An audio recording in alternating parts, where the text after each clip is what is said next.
You're listening to the Intrepid radio program with Scotty Roberts. Intelligent talk.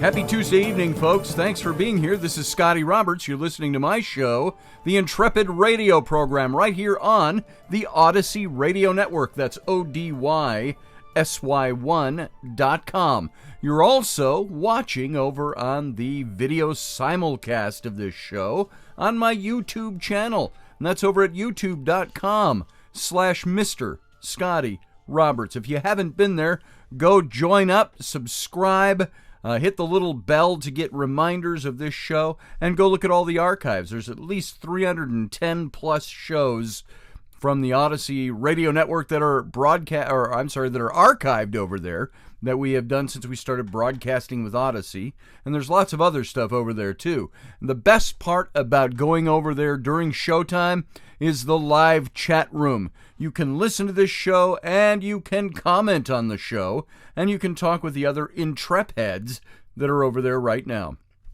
So come on over, youtube.com/Mr. Scotty Roberts. Now, I have a special announcement today. It is the 27th of October, and 13 years ago today, my lovely wife Rainey and I were married. Now, we had been planning for about 6 months, trying to plan a big wedding. Now, I had been married before, and frankly, twice before. I was married in my early 20s when I was in seminary, and that broke up. No kids, no fanfare, it was just over. And then I was married again and had 3 kids with my ex-wife. And that marriage broke up after 11 and a half years, and we were divorced. And so Rainey and I, we got together, and I thought, I've been married before. I've been married twice before. It would be kind of silly for me to have the big, fancy wedding, but this isn't for me. This is for my wife to be. And so we were planning something big, and finances were dictating against it. We had to keep pushing it out a little bit and to try to do the things we wanted to do. And finally, we just said, let's just do this. Let's just get this done. And we did it on the back patio with about 5 to 7 people in attendance. There was Rainey's mother and her husband, Rainey's stepdad. There were my teenage daughters and my young son.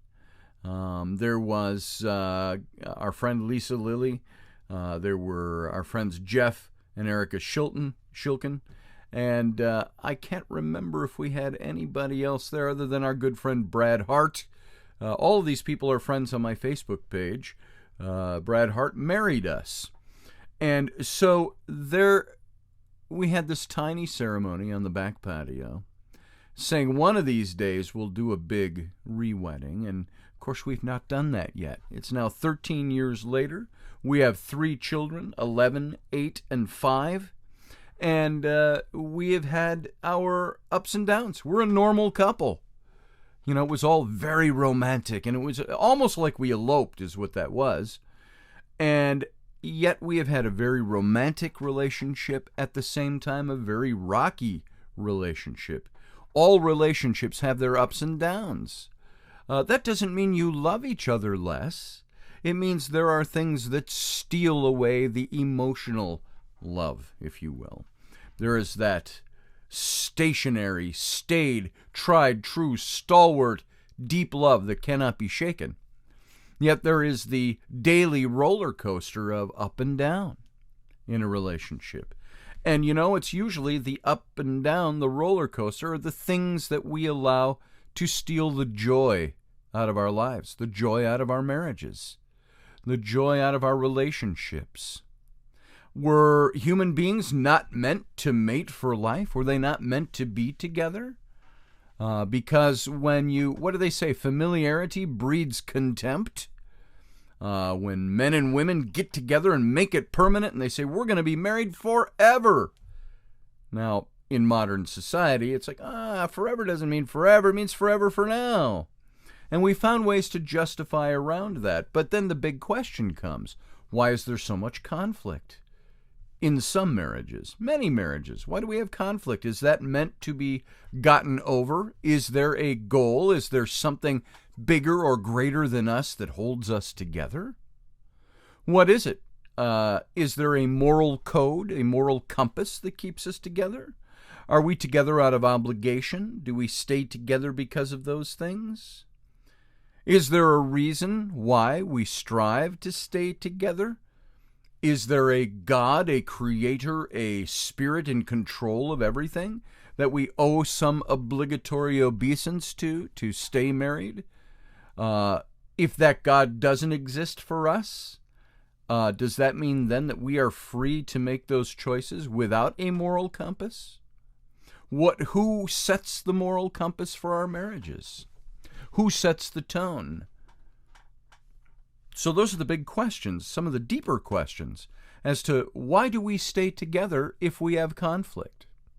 And I'm going to guarantee you something. If you leave a marriage for conflict, whatever conflict you brought to the table, you're going to bring to your next relationship too. We bring with us the things that are part of us. Conflict isn't always the other person's fault. Sometimes, on rare occasions, it is. I think, like I've said, I believe in divorce situations. There's 3 very justifiable reasons for divorcing. And that's the 3 A's. Alcoholism, abuse, addiction, that's where alcoholism falls, or adultery. Those 3 things are justifiable reasons. But are all of those unconquerable reasons? Are those all reasons to get a divorce and end the relationship? Or are you willing to work on those things? And then the question comes in, why should you have to? Why should you have to work on something? If you're hurt that badly, why don't you just leave? And so we're faced with those questions, especially in modern society. I'll bet you, all of us, me included, my wife Rainey included, we've all contemplated divorce. We've all contemplated ending things. We've all said, am I really in love with this person anymore? I love them, but am I in love with them? The in love is the roller coaster. That's the daily experience that can change on a whim. When your needs aren't fulfilled, it's gone. When your needs are fulfilled, it's there. So though that's a thing that comes and goes, that's experience. Position, you still love that person. You're always going to love them. You'd say, I wish we wouldn't have the highs and the lows. I wish we could just constantly be moving forward, making things. Is that something that happens, or is that an act of the will? Is that something you do? You say, see, I've always believed, and I've firmly held for many years, that love in a marriage is not emotions. It's an act of the will. It's something that you say, this is what I'm going to do. I'm going to prize this person and raise this person, elevate them. That doesn't mean you always do it. You're always very good at it. Doesn't mean you don't make mistakes and you don't screw up. Just means, should that be our goal? And then the big question comes again, why? If many of us out there, I know, that seem to indicate that we no longer believe some of the things we used to believe in a church sense, a religious sense, a spiritual sense, but we've moved into something different. What's the thing that keeps us going?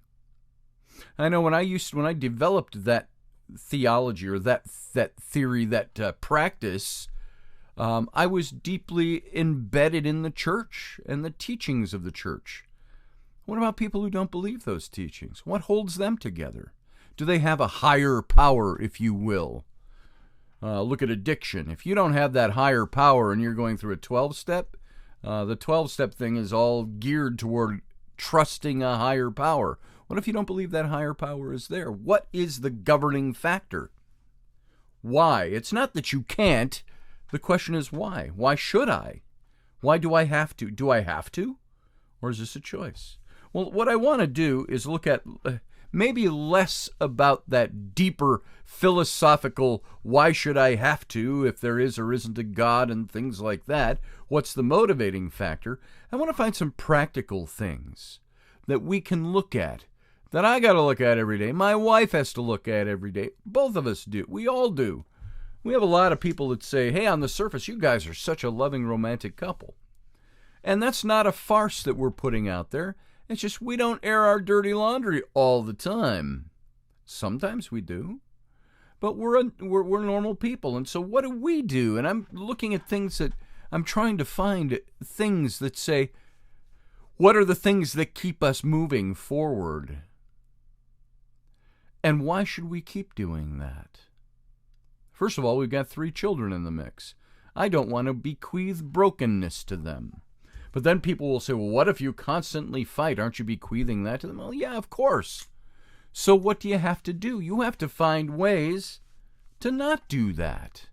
You have to find ways to get to the core. How many of you out there want to be alone? I want to be alone. I never want to have anybody. I don't want to be close to anybody. No, that's part of the human nature. We all want to be together. That's part of the human spirit. We all want to love and be loved. We don't want to jump from thing to thing to thing. Imagine, some of you, how long it's taken you to build a good relationship or a decent relationship, and then it either falls apart or death comes and ends it, or there are any number of factors that stops that relationship. Can you even dream of trying to get back in and starting that all over from scratch with somebody else? And then time moves on too. Having kids. Maybe you're beyond that stage where, hey, it's good for us to think about having kids. There's all these factors that are in there. But one thing I want to focus on is fair fighting. When you are in the thick of relationship doesn't mean you never fight. Having a good relationship doesn't mean you don't argue.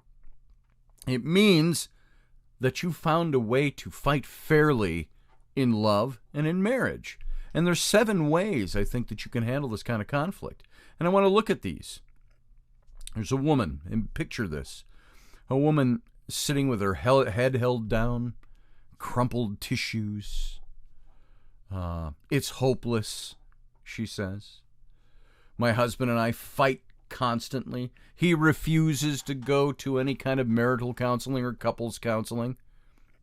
I love him, but sometimes he's such an asshole. Can't stand the fighting, and I don't know what to do.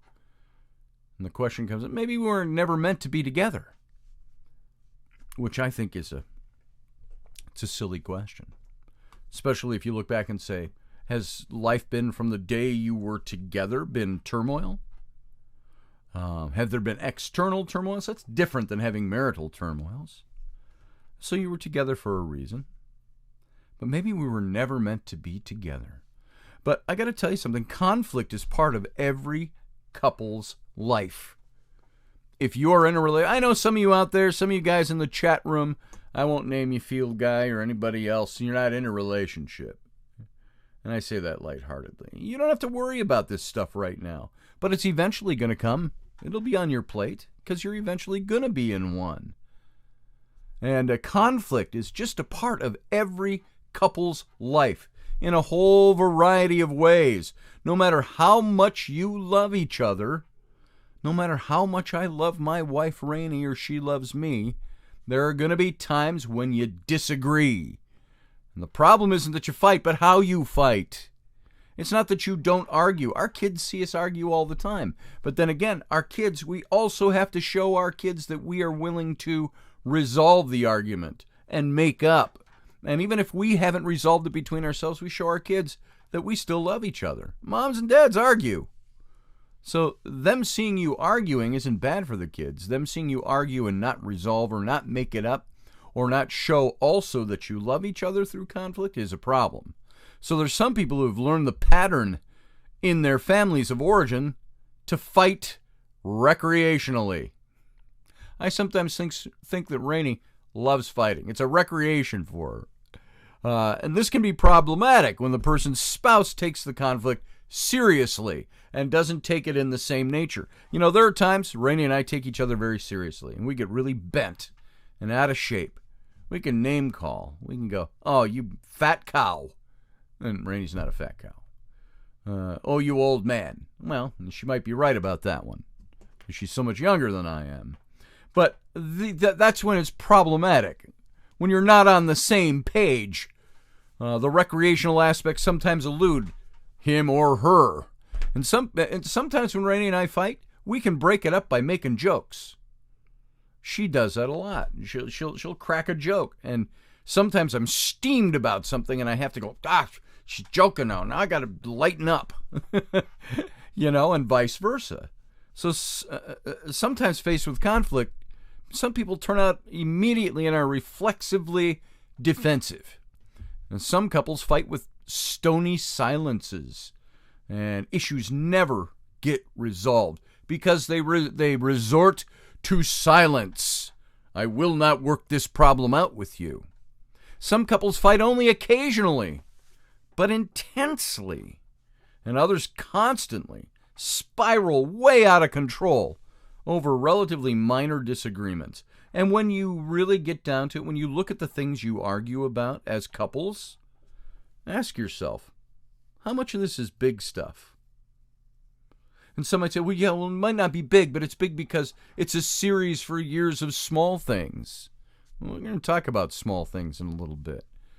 But nothing is insurmountable. And there are ways to get around this, and I'm going to get to these 7 points. Now, I don't know why people get so uptight about couples yelling and screaming. I heard one person told me, my wife and I fight verbally all the time, he said.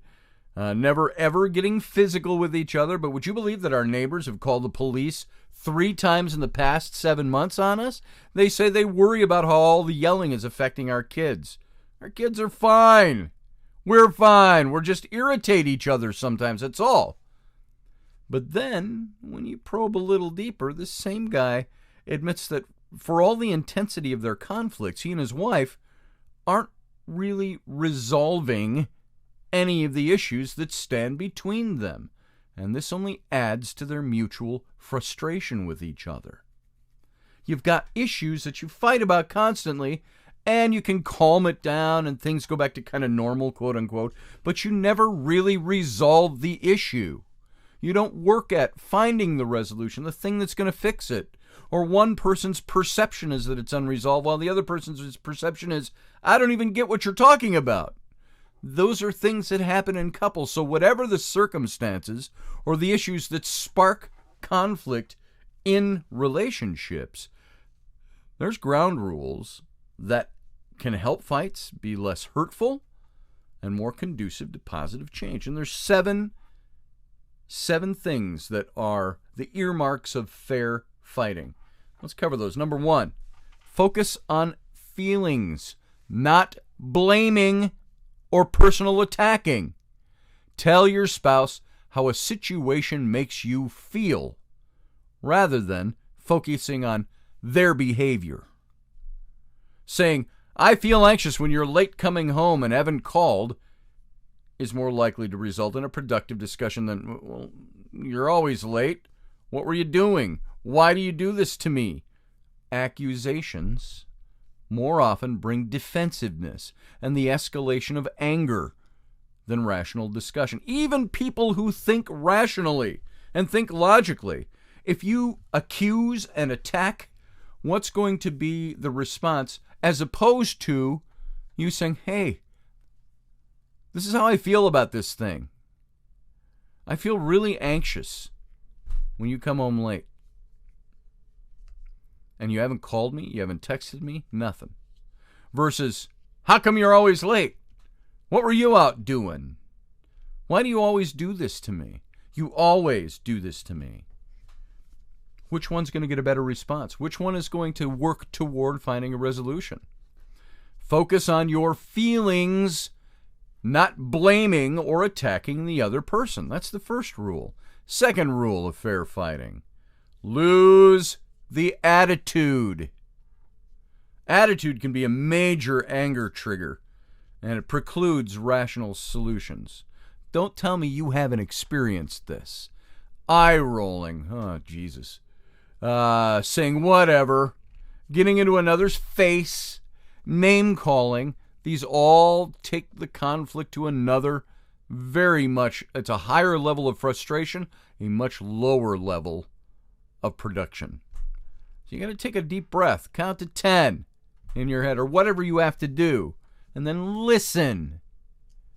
But it's impossible to listen. I was born with an attitude, you might hear. That's the way I was raised. Attitude is a defensive habit that is learned. You can learn new ways of being with another that can lead to more positive outcomes. If Rainey and I have a conflict, the worst thing we can do is accuse or attack the other person. It's like, hey, and guys, this is harder for guys to do. It's to get in touch with the touchy-feely. Hey, you know what? Make me feel kind of undesired or anxious or this or that when you do that without letting me know where you're coming from. Rather than the opposite, which is attacking them for what you perceive as the wrong. So, too, you got to lose your attitude. And we're closing in on the end of this first segment. I think we can get the third one in. Give yourself, number 3, give yourself a timeout if you're too angry to resolve a conflict. Now, many times with Rainey and I, when we go at it, she'll walk away, and I'm like, psh, there you go. You're walking away again. How are we going to resolve anything? Well, she's got to do that because she gets too pent up about something. You guys know me. You know the kind of mind I have. I like to logic and reason things through. That's not so typically on male as you might think. That's a typical male thing. And so I like to logic, and my wife likes to emote. And those sometimes fly in the face of each other. But sometimes you got to give yourself a timeout. If you're furious and you're on the verge of saying something you know you're going to regret, like, I wish you'd die so I could have sex with the mailman. You know? If you say stuff like that, it's hard taking that stuff back. That stuff sinks in. Unless your spouse is somebody who is like, yeah, whatever. We can work that out. I get where you're coming from. Usually that's not the good-natured response. So when you say things you know you're going to regret, you know you need to take some time to calm down. Not to let it go unresolved, but to find out how you should say something better. Announce this instead of maintaining a stony silence. Don't just go silent and turn the cold shoulder and walk out of the room. Do you think that helps resolve a conflict? No, that deepens it. So announce, hey, I'm really pissed off. I'm going to take some time to simmer down. Can we talk about this in an hour? Or later tonight, when the kids are down, blah, blah, blah. If you announce that, you generally will cut the fuse off of anything that could be just a cold shoulder or just not working on it. I know you're concerned and I really want to talk about this, but I need time to calm down. Can you give me 15 minutes? An hour? A day? That will work better than a stream of expletives or storming off in silence with the issue left hanging. That's sometimes the worst thing you can do. Leave it hanging without announcing that, hey, I'm too mad to talk about this. Talk about this later. And you know what? A simple line of, you know how I am. You know when I walk away I can't, that I'm too mad to. No. You have to take responsibility for your actions. Whether it's toward your husband or toward your wife. You have to announce, hey, honey, maybe preface it with that. Honey, I still love you is the unspoken there.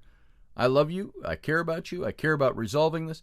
Honey, I'm too pissy and heated up right now. Let's give it some time. I got to simmer down. I got to calm down. So that's what you can do. So, folks, we got to go out to break. We're at the end of this first half. Sit tight. We'll be right back in a couple.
graphic design. Hire my dad so he can take me to Disneyland. All right, folks, thanks for sitting on through that break. This is Scotty Roberts. Thanks for being here. This is segment 2 of tonight's show, the Intrepid radio program, right here on the Odyssey Radio Network. That's ODYSY1.com. Come on over, see all the goodness that's Odyssey Radio. At the same time, come on over to the YouTube channel. See the video simulcast of this show. And most importantly, watch or join and participate in the live chat room that's going on right now during this show. I'll bet you there's some really interesting stuff that if you're interested in this topic, and if it's meaningful to you and it's something you want to hear more about, you're going to find out that there's a lot of people in that chat room that share the same experiences and are talking about it right now. So come on over. YouTube.com/Mr. Scotty Roberts. Now we're talking about relationships. We're talking about conflict in relationships. How to fight fairly, because no matter how good your relationship is, we all argue. The people I think who have the best relationships are the ones that have figured out these rules of fair fighting. They know how to resolve conflict in their marriages without hurting the other person. So we went through the first 3 of those. What were the first 3? Let's recap them. Focus on your feelings, not blame. 2, lose your attitude. I don't care what the hell your upbringing was. Lose the attitude of your upbringing. Be the person. You're in a new thing now. Even biblical. What do we learn in the Bible? A man will leave his father and mother and cling to his wife, and vice versa. The new relationship, the family relationship is still there. Couples, we all have parents, we all have families. That doesn't go away, but we've created a new family. And if you have kids, a new family we're bequeathing to. This is our family. You need to focus on that. So lose whatever attitude you grew up with. You may have to dispense with that because you're in a new family, the family that you have created with someone else who created with you. So lose your attitude. It's the idea. 3, give yourself time outs to resolve emotions that might be too angry in yourself before you move on. But don't leave it hanging. Name a time. Say, okay, I'm going to resolve this, but you know what? I got to calm down first. And you know what? I would say that doesn't work very well for me. But the only time it doesn't work well for me, put yourself in this boat, is if the other person storms away from you and just gives you the cold shoulder and no resolution. That's a bad thing to do. What you need to do is turn and look that person you love in the eyes, in the face, and go, hey, I'm kind of pissed off. So can we drop this for now? Let's pick it up a little later. Let me cool off. And that'll give you time to cool off too. Boom. Done. So that's the first 3. Number 4, stay in the present. Don't rehash old conflicts with things like you always and you never. And it's like Dr.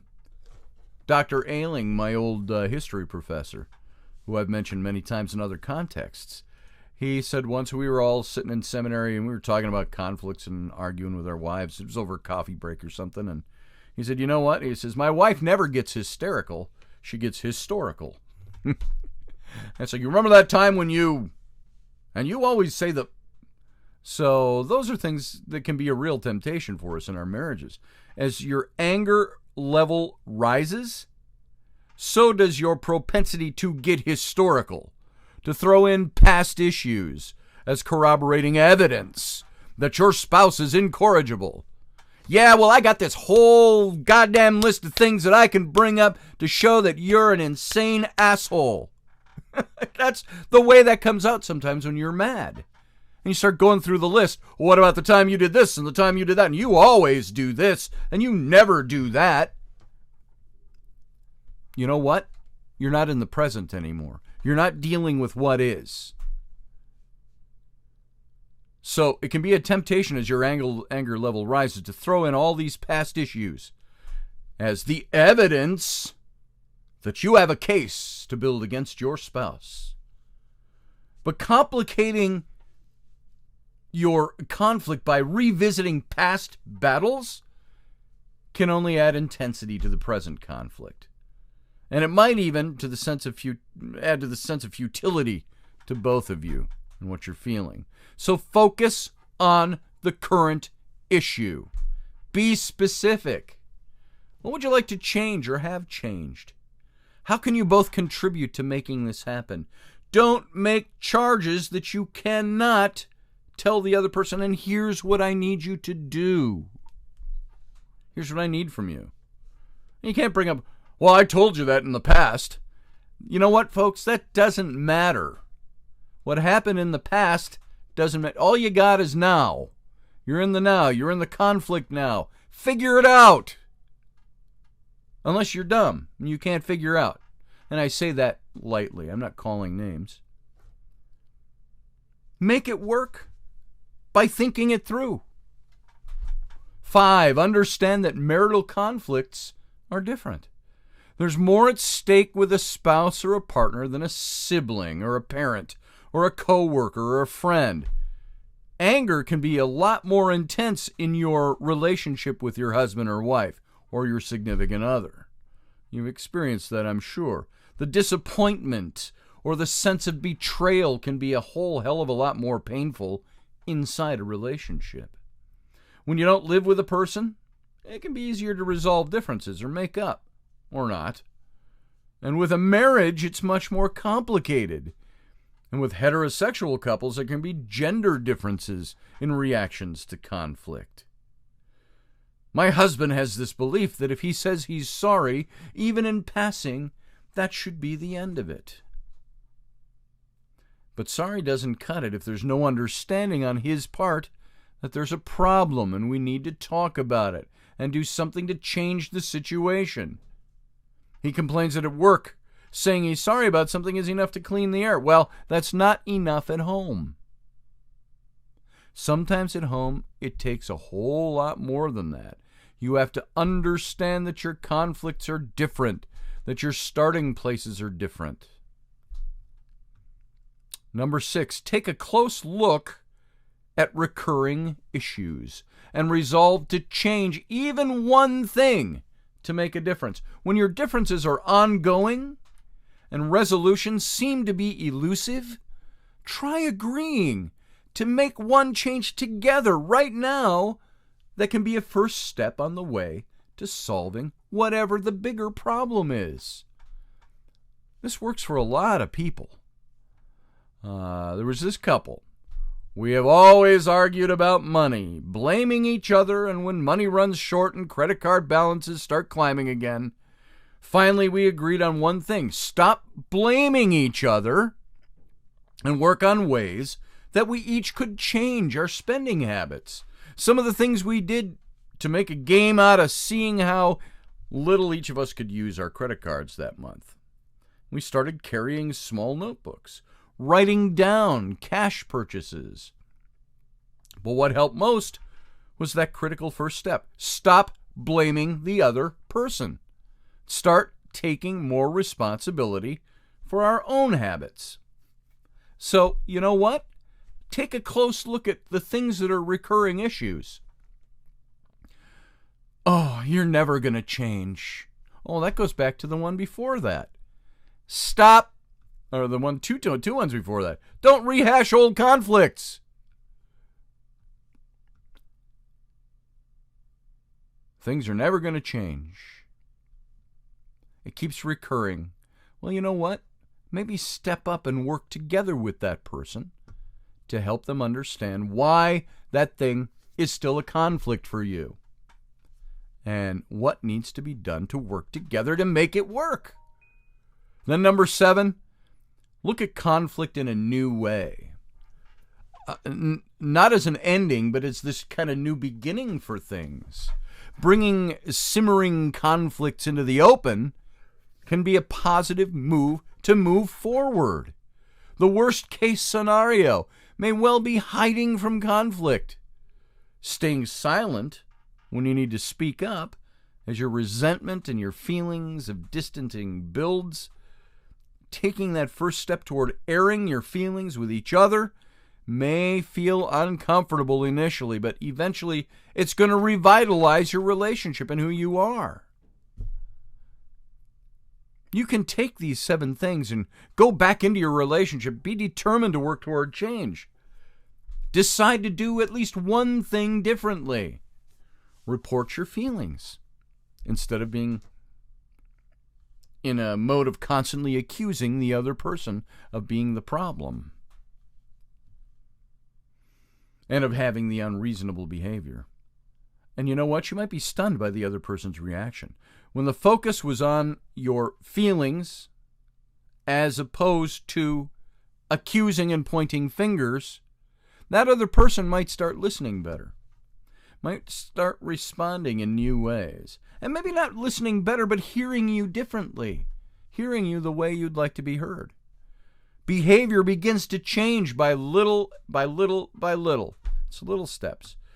And you might have a ways to go to get to where you want to be, but you start facing your issues and you start resolving them.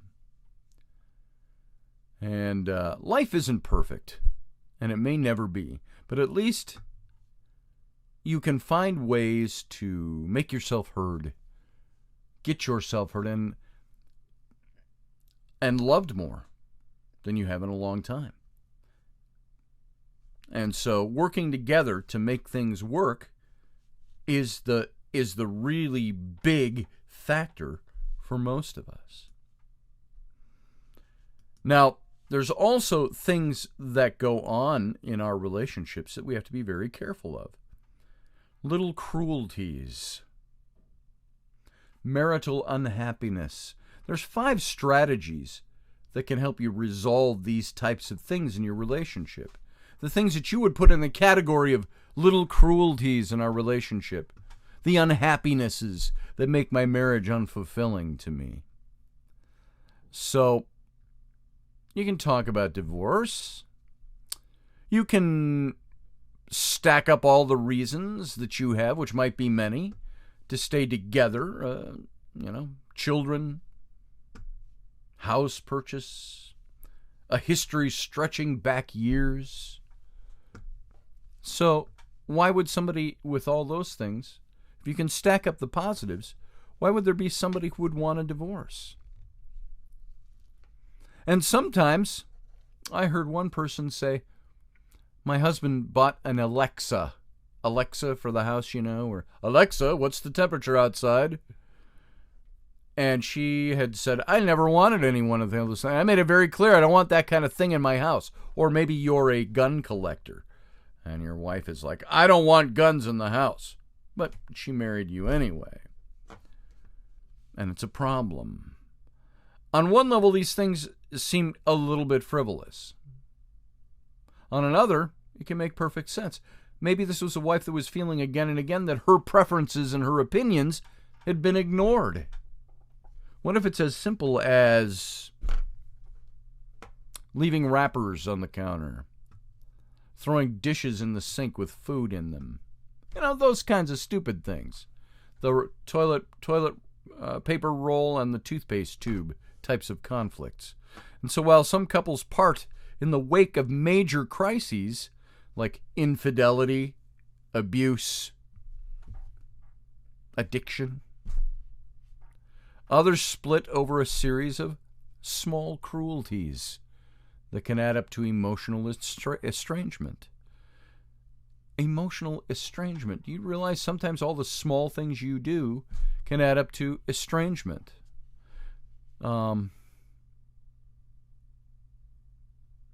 There was this couple that one was a prominent doctor, and the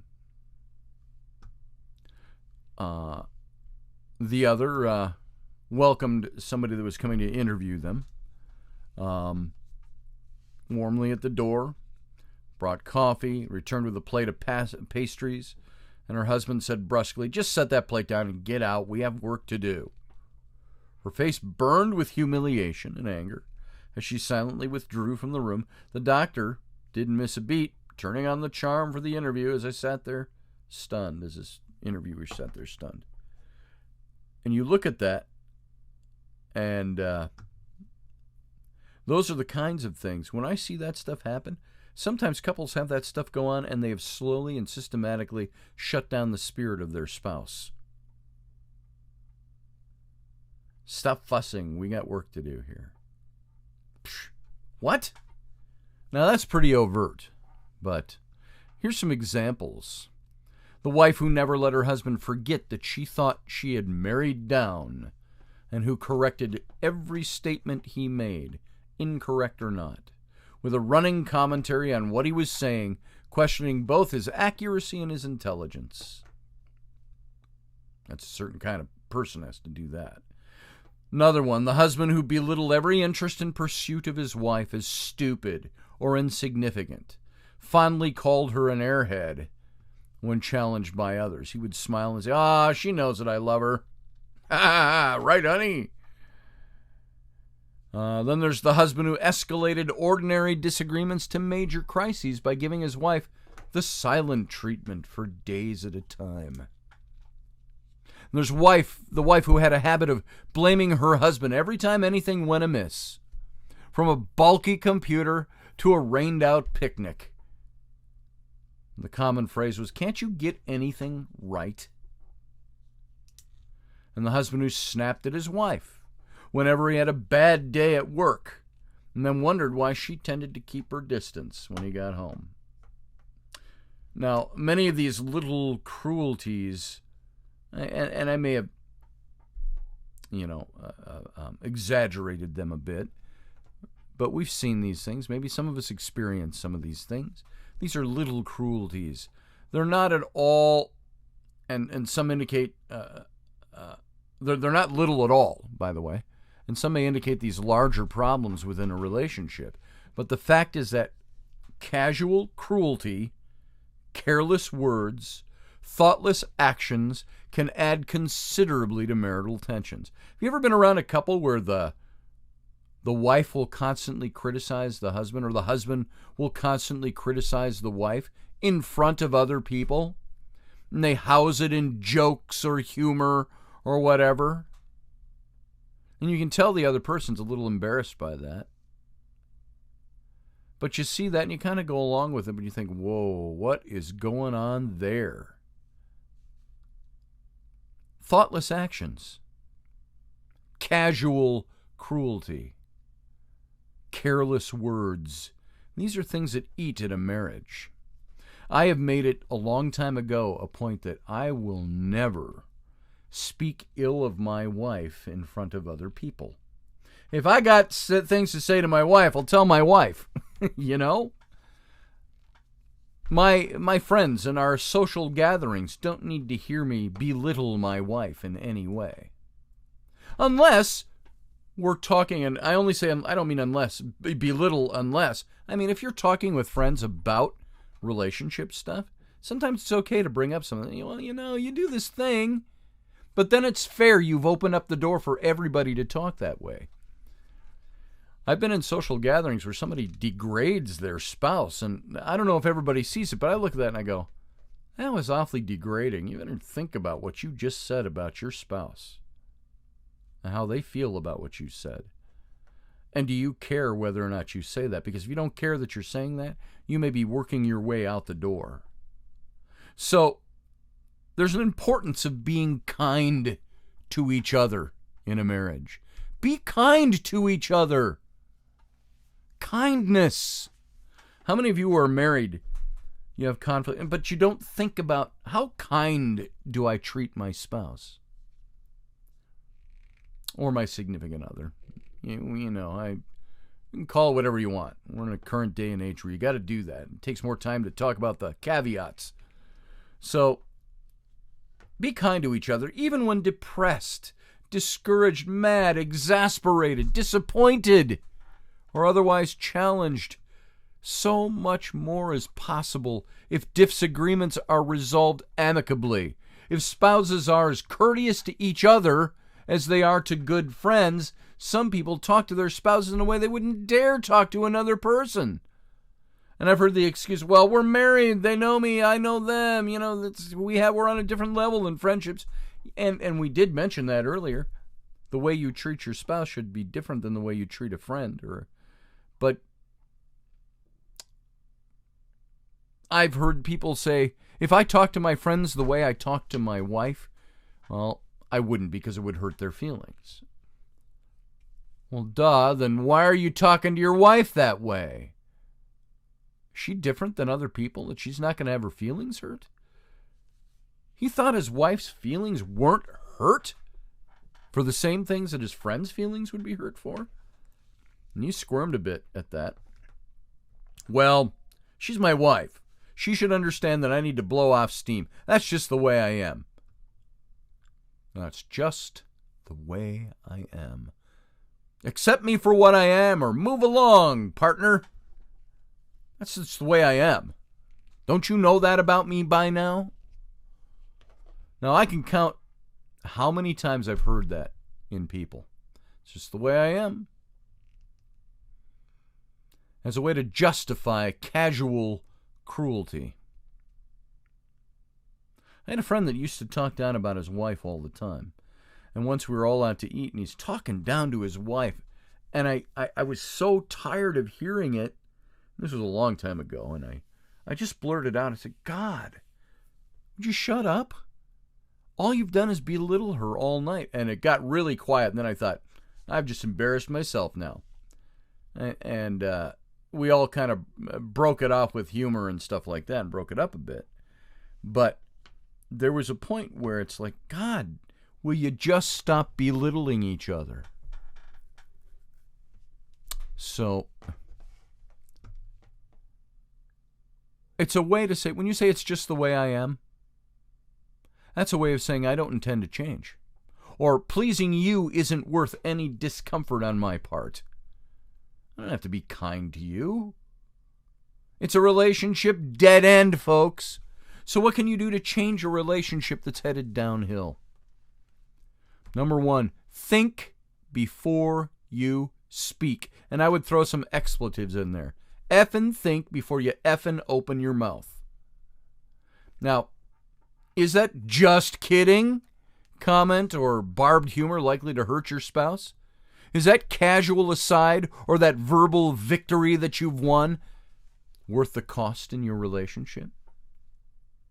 Consider that it's more important to be kind than to be relentlessly right. It's like Rainey and I learned when we went to counseling a long time ago, and we bring this up every now and then with each other. You want to be right, or do you want to be married? Do you want to be right or be happy? So remember, number two, that your spouse is or could be your absolute dearest friend. So treat him or her that way. If you wouldn't say or do that thing, what you're about to do to a dear friend, why in the world would you say or do that to your spouse? Don't. Remember, your spouse could be or should be your dearest friend. So change established patterns. This is as necessary for the victim of these things as well as the perpetrator. As long as you don't speak up, your spouse has little incentive to change. So if you let your spouse get away with that with you, your partner, get away with belittling you and making you feel belittled, and you don't say anything, it's not that you're asking for it, it's that you're not asking for there to be change. Hey! And you don't have to confront them in front of other people. Although, sometimes I think that's poetic justice. If you're going to belittle me in front of somebody, you better damn well be ready to be confronted about belittling me in front of that same crowd. But that's not usually how it plays out. You like to let it go, and then if you're the kinder person, you're the one who will say in the car on the drive home or later, you'll say, hey, that thing, that was really belittling, and I didn't enjoy that at all. That wasn't kind to me at all. And sometimes you'll get scoffing. Come on. You know I wasn't serious. Who loves you, honey? It's happened. So change your established patterns. The next one is eradicate this hierarchical thinking in your relationship. Get over your effing self. I don't know why I'm making it pretty with the effing. Get over your fucking self. Those married to people who they consider beneath them in social status, intelligence, education, may not only inflict considerable pain and hurt on their spouses, but they also miss the joy of realizing that spouse's unique strengths and talents. Growing up poor or middle class instead of rich doesn't mean a person lacks class. The absence of a college or professional degree is not an indication that a person lacks insight or intelligence, and that the acquisition of such a degree is no guarantee that a person is insightful, wise, or classy. Besides, there's many kinds of intelligence. In real life, emotional intelligence may far exceed intellectual ability in becoming a successful human being. I know people like that. I used to think very early on that my wife wasn't as educated as I was, although she got more degrees than I have. And what I had to realize very early on is my wife just comes from a different background. She expresses things differently. My wife is just as intelligent, if not more intelligent than me. So for me to have ever held out any intelligence factor as being superior to my wife would have been ridiculous. Now, this was never a problem for me. I don't think I ever expressed that kind of thing. I'm just saying, there's times when you look at things, and if you enact things, you could create a problem if you don't think first before opening your effing mouth. And don't minimize those little things. Maybe they're not so little to your spouse.